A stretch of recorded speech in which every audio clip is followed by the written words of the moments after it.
Welcome back to Say hi! I'm Sebastian and 23 this year, and I have mild autism. My name is Rin. I'm 18 years old. And I'm Sarah Ann and I'm the host today. Yeah. So today we're going to be folding origami and we're going to be answering some questions. We're going to fold a horse today. First question. Alright. Yes. What are some of the most common misconceptions people have about people with special needs? Some people misunderstand that individuals with special needs, or SN for short, are stupid, immature, difficult, and unreasonable. I think that those are the gist of it. I know that a lot of people think that they are not smart people. So I've seen a lot of people, whenever they meet someone with special needs, they immediately assume that they are incapable of doing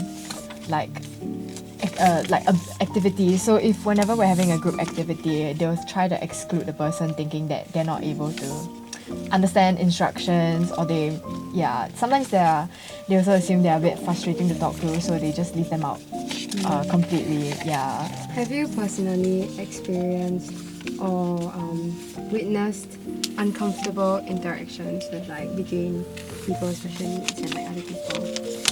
And what was it that made them uncomfortable?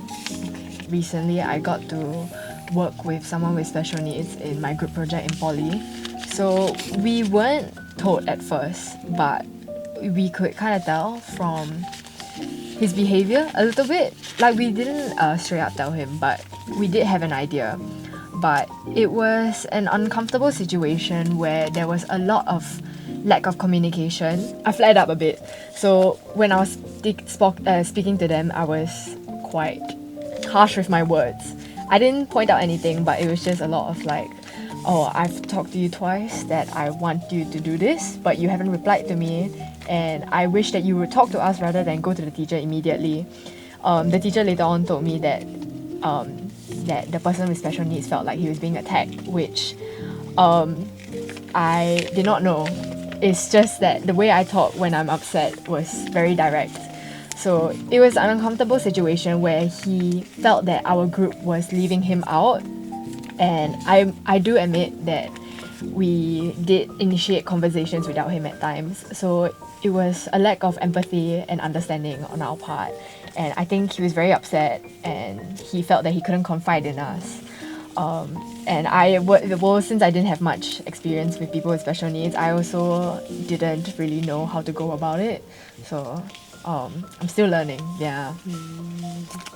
What's one positive or respectful interaction that really stood out to you, actually, in contrast with the previous question? My friends, one brother, he asked me about how my day went, and that really stood out to eye, because I underwent a rough patch that day, and yet I genuinely felt someone caring about me, myself and I, without judgment, and I felt loved for once, or whatever. Basically, I felt I was in a safe space, and whatever. I don't have to think of any other simile or metaphor or whatever. Anyways, I think that's about it for me. Actually, what does a safe space look like to you? Safe space where I feel welcomed, in a sense that no one's around to say mean things to me, no one's around to disturb me, antagonize me, or attack me, be in verbal or physical way. Wow, I didn't even know this person, but it was on the train.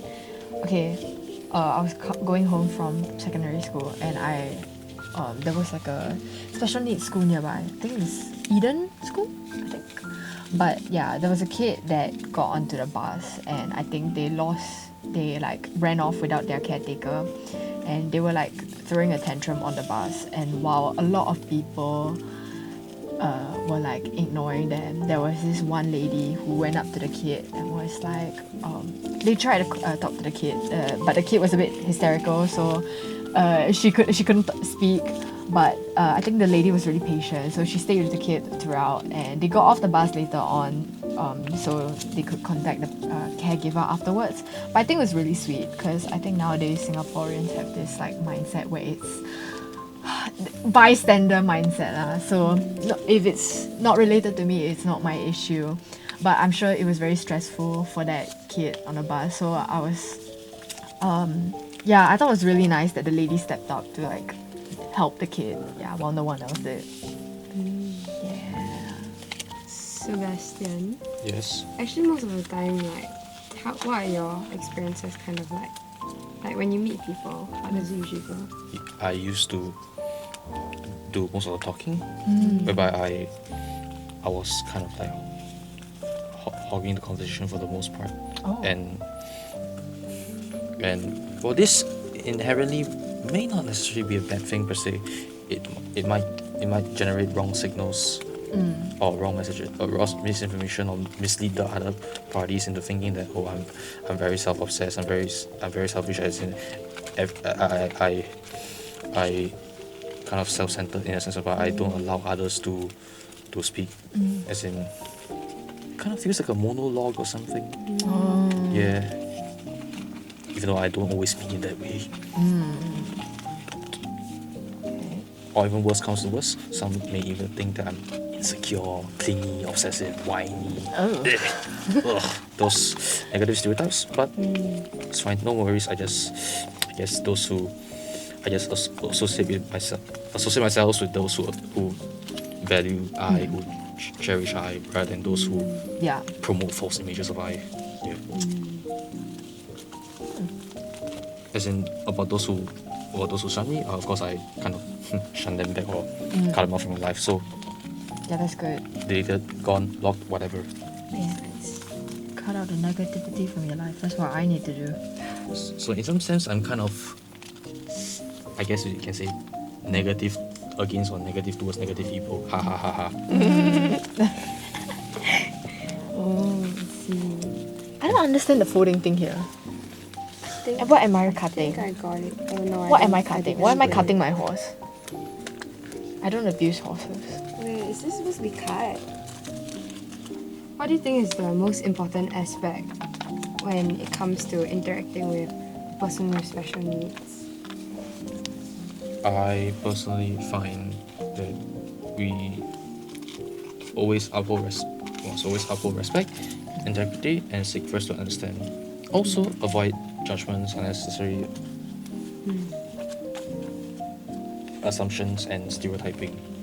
The last thing we want or anyone want is being misunderstood and misled lah. And yeah, we try to avoid misleading others or misconstruing others, or avoid others misconstruing our words or twisting our words. Yeah, that's about it. I've learned from my mistake in my group project that I wasn't trying to understand the point of view from the guy with special needs. I was more worried about like my grades, so I didn't really care to understand how he felt at the time, which I think that's not the way to go around it.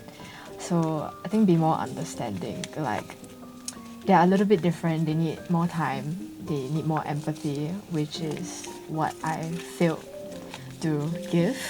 So yeah, understanding, empathy. Then I think you need to be open-minded to like try and learn from the person, you know. Like today I learned a lot from Sebastian about special needs and his condition. So yeah, I think be open-minded, you know, open to learning more about the people around us and not just be so focused on yourself. Yeah. So we have Introduce your creation. a horse. I think you can flip. A show horse. Okay, yeah, there's a horse. She's not the Butterfly. best. The one you have. I got a cowboy fish. My fingers are in the way. Hold on. Salmon. Cowboy hat. Put his hand back in. And he's got a gun. I couldn't build the horse, so I made my own thing.